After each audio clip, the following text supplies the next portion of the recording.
My name is Jason Fladlien. They call me the best in the world at webinars, and I'll try to prove it to you today in this video here on YouTube. So let's break down the 14 steps. Step number 1, hook. What is a hook? A hook is a way to get somebody's attention, cut through the noise. A hook needs to not only get attention, because you could just say, free beer, come here. Oh, now that I got you. That's a disappointment. We want hooks that both increase attention and either overtly or covertly increase demand, desire of ownership. And so I'm thinking when I'm doing anything on a webinar, what's the one most powerful thing that I can do to draw in the widest number of qualified prospects and predispose them to want to invest in what I have to offer at the end of the webinar. So before I do anything on a webinar, I got to come up with the hook. The hook will influence everything. They influence the introduction, where you only get one chance to make a first impression. It influences the landing page, where you would register to show up to the webinar. It influences the advertisements and the emails that would encourage people to go to the registration page to register and attend the webinar. You want a hook so powerful that people can't resist it. They'll stay up at night saying, I got to know the answer to that. So a large portion of what I do on my webinar is come up and try to figure out what that hook is. So that's the first step. Step number 2, pain. This is the thing I think I've contributed the most to in the webinar space in terms of how I do webinars differently than everybody else. I am a firm believer of wake them up from the nightmare before you sell them the dream, or provide a path out of hell before you show them the path to heaven.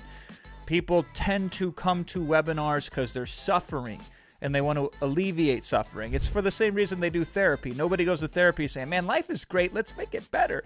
They go to therapy because they say, life sucks and I want it to suck less. And so when I hook somebody, that just gets them to show up, and that gets them to pay attention long enough so I can talk to them for a few minutes before they decide whether they're going to stay on the webinar or not. And this is how we talk to them. We talk to them through pain. And so we address what we think are the limitations, constraints, excuses, and limiting beliefs that market has. These are the pains that they say, I can't do blank because of, an insert excuse here. I can't be successful because I can't concentrate. I can't get rich because I lack opportunity, time, money, belief, capability, etc., etc. So I want to know in anything that I'm teaching on in a webinar and selling on, what are the false beliefs that people have that have real consequences that keep them stuck? Because in the introduction, I'm going to bring them up right away. I'm going to say, on this webinar here today, I'm going to show you how to deal with blank. How even if you have blank, that this will not be a limitation if you understand how to approach it differently. How if you are thinking this thing is stopping you, think again. I'm going to show you how we can unlimit that for you with this unique way of demonstration on the webinar today, so on and so forth. And that's the second thing is, so we hook them in and then we bring up the pain. Number 3, we tease. So this is the gain portion of it. By the end of this webinar, you'll be able to do X. You'll discover how to do Y. You'll know once and for all how to do Z. You'll see unveiled right in front of you A, B, C, and D. And this is one of my favorite parts of the webinar to create because I create it last. I write all of the webinar first, and then I go backwards and create little teasers of what's coming up. These are also technically known as open loops. And open loops are a very effective persuasion tool because people, once they hear the beginning of something, they want to resolve it and get to the end of it. So this increases retention on the webinar, and it also creates more of desire of, I gotta know what that is. Number 4, excite. Excite is different than tease. Tease gets them kind of almost agitated, like I gotta find out the answer to that. I can see that there's possibility here. But excite is really the pot of gold at the end of the rainbow. If you're able to follow this, and if you're able to totally unlock the full potential of what I'll show you today, then these are some of the things that might await you in your future. These are the outcomes that they desperately desire. These are the things that they think about night and day and obsess over, that they want more than just about anything in the world, and we put those in there too. So now we have the ability to look forward to the mystery of what's going to happen on the webinar. We have the pains. These are what you're dealing with. So I have rapport with you, empathy, that I can show you that I understand you, and the premise and promise of I will be able to solve these pains for you. So I'll be able to improve the pains and improve the gains. And this is what makes such an incredible, powerful webinar introduction. It doesn't just relate to webinars. Every presentation presentation that I do, I try to put some of that into it. Number 5, position. This is where you have to position yourself as the person that is more qualified to help them with the specific promise that you're offering up on the webinar than anybody else on the planet. Positioning is so important. It is an overarching theme in every marketing campaign. How you position something is more important than the thing itself. So if you look at stand-up comedians, where do they position their best material? They position it at the end. So they build up to it, and then they reveal it. How do they set it up? They set it up. That's how. With a punchline is how they deliver it, but they can't just go to the punchline. There needs to be a setup first. And so this is you setting yourself up. This is you showing and juxtaposing how you're uniquely qualified to teach a very specific aspect that nobody on the planet can match. Because if you can pull off that position, then people conclude, I either do it through you or I don't do it at all. But until you pull that off, there's going to be 2 pushbacks to anything that you teach. The first one is, I don't necessarily believe you know what you're talking about. And the second one is, yeah, what makes you special? There's 15 other people that I could go to instead, and I'll go to them later, so I won't buy from you today. I'll just take whatever you have for free, and that be the end of it. So positioning is very important. How can you demonstrate that you are qualified beyond anybody else when it comes to what you're teaching and showing and demonstrating on the webinar? Number 6, paradigm. Paradigm is the, oh, this changes everything moment that you want your audience to conclude. Once they hear that, they have a massive shift of paradigm. Oh, what I once thought was a limitation is actually a huge advantage. That's a common trope of a paradigm that I use very often. Sometimes the paradigm is, normally I wouldn't even allow you to consider doing this because it's not for you, but because of these weird circumstances that are not normal, it's kind of forced me to have to show this to you. And that's a really exciting paradigm because it's like, oh, I shouldn't be able to even do this, but because of this weird setup, now I can do this. When we started selling Amazon many years ago, the whole paradigm was obvious, and this is why so many people did so good at it. We were teaching information product sellers to start selling physical products. That's a tough sell, but we were able to break that paradigm through by demonstrating for all of these people that had limitations related to information products. I'm not an expert. I don't want to put myself out there. I don't know how to drive traffic. I don't know how to create conversion funnels and all that nonsense. Physical products are like, oh, we just have to rank on Amazon. So the big paradigm shift that we really pioneered was Amazon is a search engine just like Google. The difference with Google is you're searching for information. On Amazon, you're searching to purchase products. And there's a way you can rank brand new products on Amazon. It's easier to rank on Amazon than it is on Google. And it's so much more profitable. And that was a huge paradigm shift. We've had paradigm shifts in the funnel space where the paradigm is, listen, you could funnel hack everybody else's funnel to death, but if you don't have their proof elements and you don't have their offers and you don't have the other content to talk to specific audiences that are different than everybody talking to the same audiences, then you don't have anything. You have a pretty dress with nobody to wear it, essentially. So the aha was, let's put the things in there for you that you can license and leverage, so now you can have the best of both worlds. You can have a better chef and you can have better ingredients. So that is a paradigm. And if you notice, I use a lot of analogies, and analogies are super helpful in all forms of persuasion. They're extra helpful when it comes to the paradigm shift. When we got into the crypto space, we did it completely differently than everybody else did. So everybody else was essentially sell, go to the moon, you know, get rich or die trying, and a lot of people died. We were showing that there's a different alternative path that wouldn't make you be able to fire your boss overnight, but it was a way for you to play the game so you weren't sitting on the sidelines, eliminate most of the risk. And yeah, you're going to top off a lot of the upside, but not all of it. And so you can dip your toes in the water, be relatively safe, experience a new type of investment vehicle so you're not left on the outside, and do it in a way that makes sense to you because it's not so foreign and different than what you're already used to experiencing. So that was the premise of how we developed that paradigm, and it shattered all sorts of records. And the good news is it didn't put clients in a position that was ultra dangerous. So, you know, perception and reality in marketing. Perception is more important than reality for the sell. Reality is more important than perception for the fulfillment. Reality creates an enhanced perception for the next thing you sell. So it's good to be amazing at both perception and reality. But we have to sell perception. That's the only way we get people to buy in, to try it out in reality. And the paradigm is, what's the one thing that if they understood it would change everything? And so we focus on setting that up. That's where we start really the content portion of the webinar.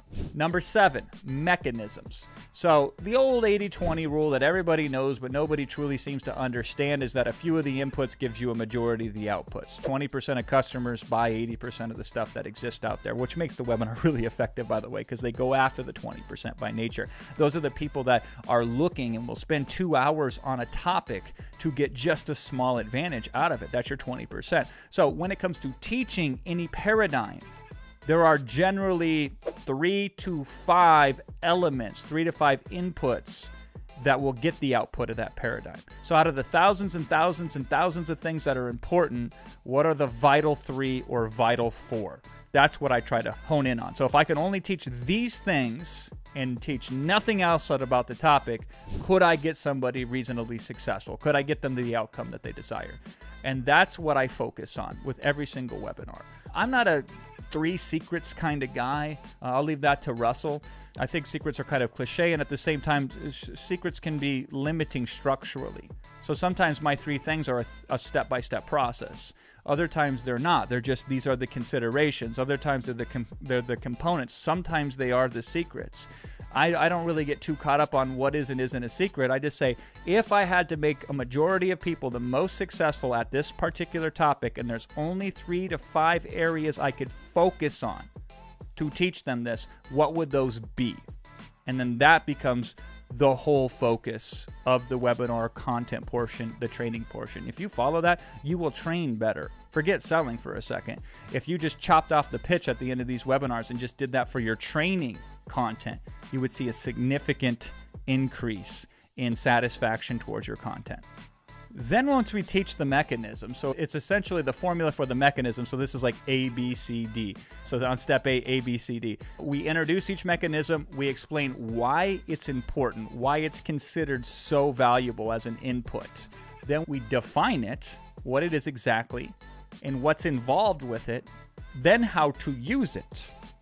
And that's really important. We don't just say, here's how to use it. Without the proper context, most people will be stuck.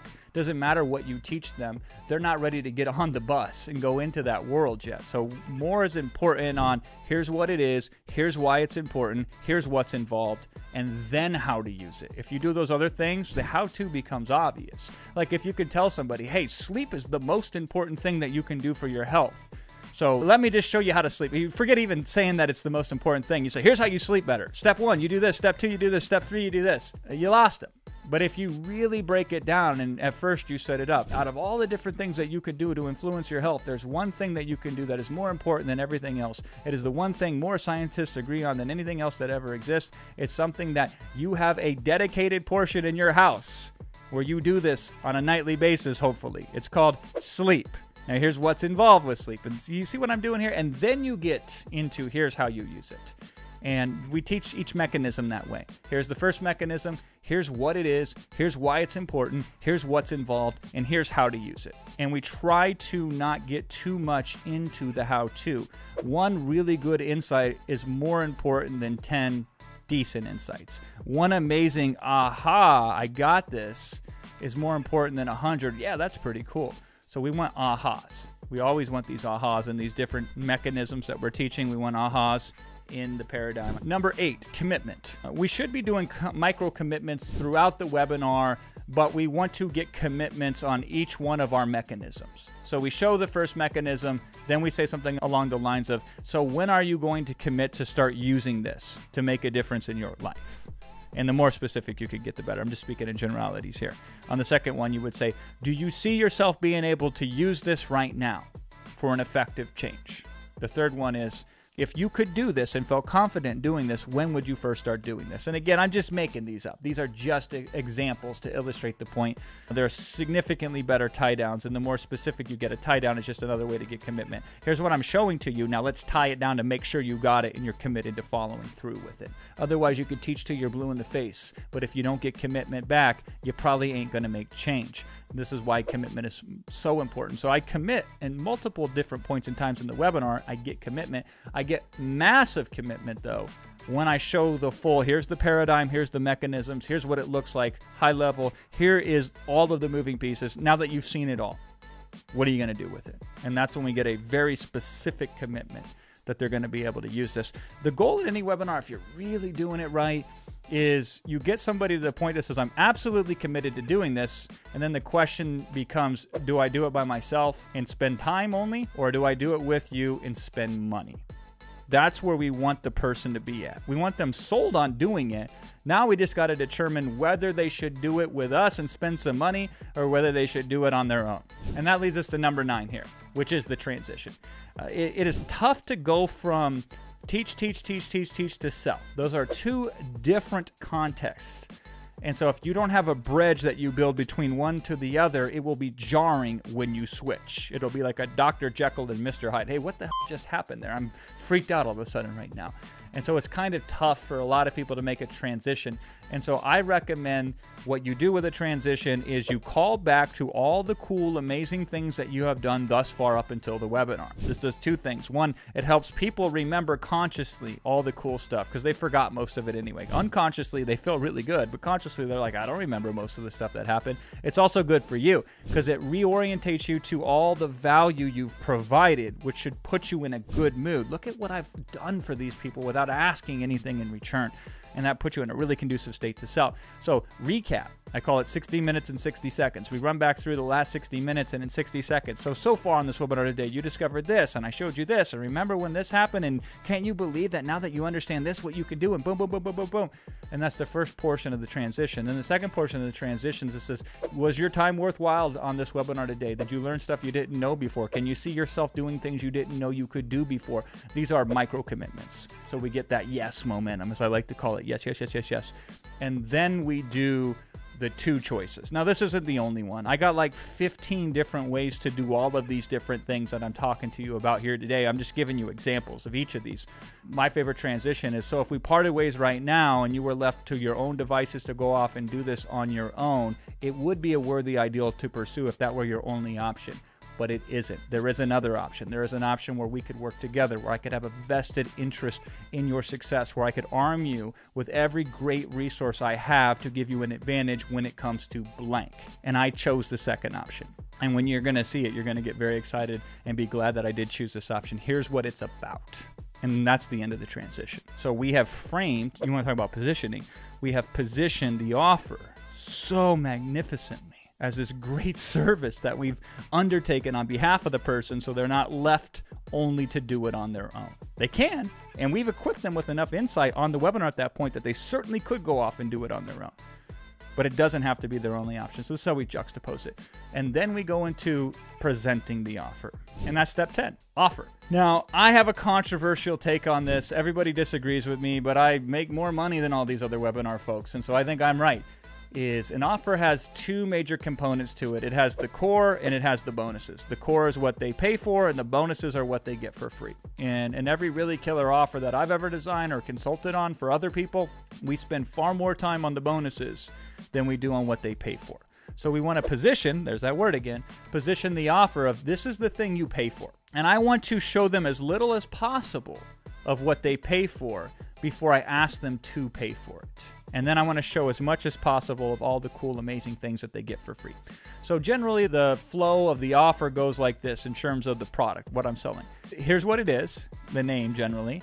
Here's how it's delivered to you, the mechanisms, like what's involved with it. Is it modules? Is it physical components? Is it software? So on and so forth. High level, right?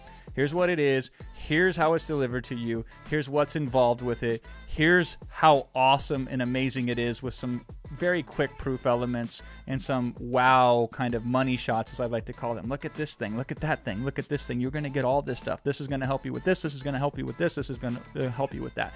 But I'm not spending more than 2 to 4 minutes, most cases, on here's what I'm offering you today. And that's the first part, is the core portion of the offer. Now we go on to step 11, which is the price. And I want to link price to the core portion of the offer. So I don't spend a whole bunch of time on that, as I've discussed, and then we immediately go into the price. So we start with the anchor. Here's what it's worth to me. Then we go one down. Here's what it's worth to other people that I showed this to. And then we can go one down. Here's what other people would charge for this. And it would be okay because the value would be there. Then you go down. Here's what I normally charge for this. And then here's your special deal because you showed up to this webinar here today. So for the next X number of hours, days, or whatever, you can get it for this. So this is, you start high, you end low. It's cheesy. Does it work? Works very effectively because it takes the least amount of effort for somebody to understand what the true value of the thing is. And then we do a call to action. So go here now to sign up for it, to get it, or whatever, you know. Go to example.com/yes, or some URL that you can very easily say out loud and people can spell. And now we're really going to actually be in a position to start to sell, because anything that is a significant investment that's not an impulse purchase, people are programmed, a majority of them will say no the first time they see anything. And so we have to get the no out of the system. We also have helped them understood that the value is related. This is what you're going to pay for. And now we're going to spend a whole bunch of time on the bonuses, which is step 12. So here's what you're going to get for free, exclusively. Ideally, make them exclusive so they're not available anywhere else. They're only available with this package, and you can't buy them anywhere, but you can get them for free if you act fast enough when you go to blah, blah, blah. Now, the bonuses are beautiful because they're like spotlights. So bonuses, there's a whole bunch I could talk to you about bonuses. I'm not going to get into the weeds today. That's a YouTube video for another time. But a bonus should ideally do one of the three things. It should kill an objection. So if somebody says, oh my God, this program looks amazing, but it takes so long, you have some sort of shortcut bonus that can get them there faster, a cut the corners bonus. Or if they're really, really worried about, man, there seems like I have to invest in a lot of stuff, you have the shoestring bonus. We're going to specifically focus on how to do this if you don't have more than 2 nickels to rub together, right? So those are killing objections. So that's one of the things that a bonus can do. Another thing that a bonus should do is just some dramatic demonstration of some amazing value that you can offer to them. There should be some of that in the course as well, but it should also be pulled out and put into a bonus that can be dramatically demonstrated. So when somebody sees that in just a few seconds, they say, oh my God, I gotta have that. That thing is freaking cool.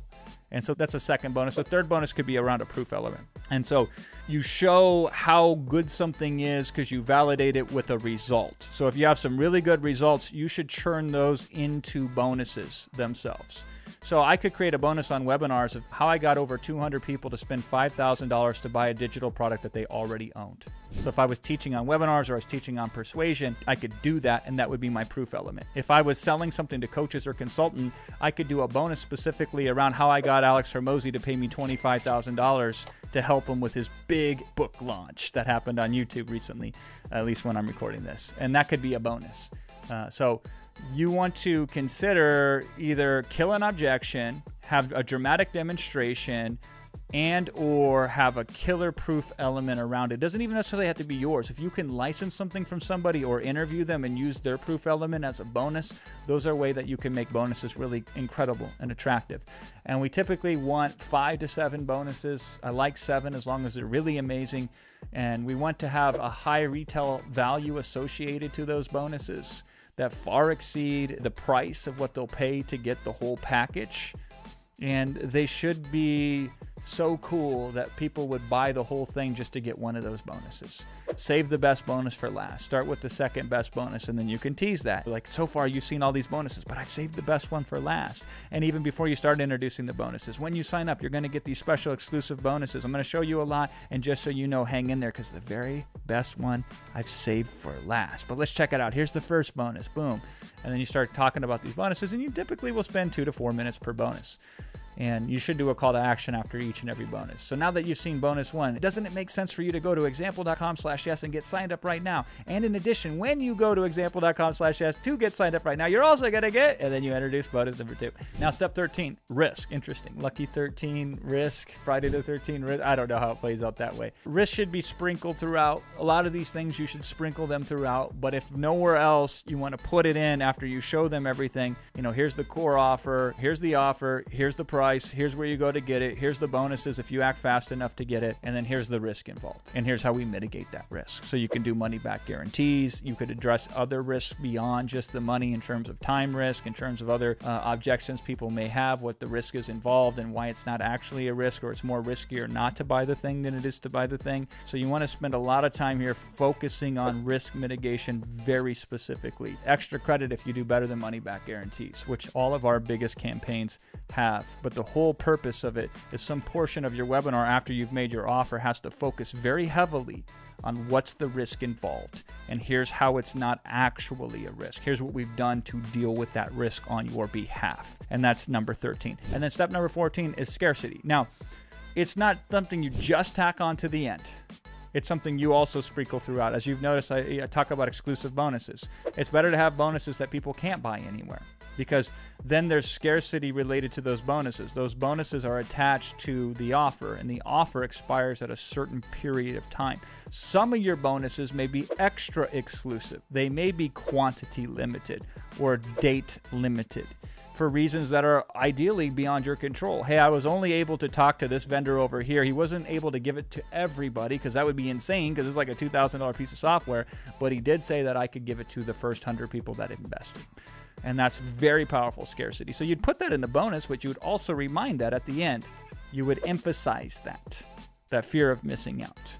You have to these days, because there's 6 billion offers that somebody can pick upon. So if there's not some urgency to make a decision, then the default is to make no decision. So we want to put those in place. We want to have a reason why for the scarcity. It can't just be like buy now or this bunny's going to get shot, right? It's got to be legitimate. It's got to be believable. It's got to make sense. It's got to be like, oh yeah, it can't create an additional objection. So when we launch group coaching programs, the scarcity is very obvious. I start training and coaching on this day. So the bus leaves. So if you're on the bus, you're with us. And if you're waiting there, we got to go at some point in time. We just can't sit around and wait for everybody. And that's a really powerful scarcity. All scarcity absolutely should be true. You're an idiot if you use fake scarcity. Ethically, legally, pragmatically, all of the above. Stupid, stupid, stupid. So find ways to make scarcity legitimate and then really hammer it home, because it is the strongest motivator for taking action that exists on planet Earth. But that's the 14-step process. 4 webinars. I could spend days and days and days upon it, but if you need a quick start and you want to go somewhere, just go down this list and make sure all of these 14 components are in your webinar, and let me know your results, and I'll see you on the next video.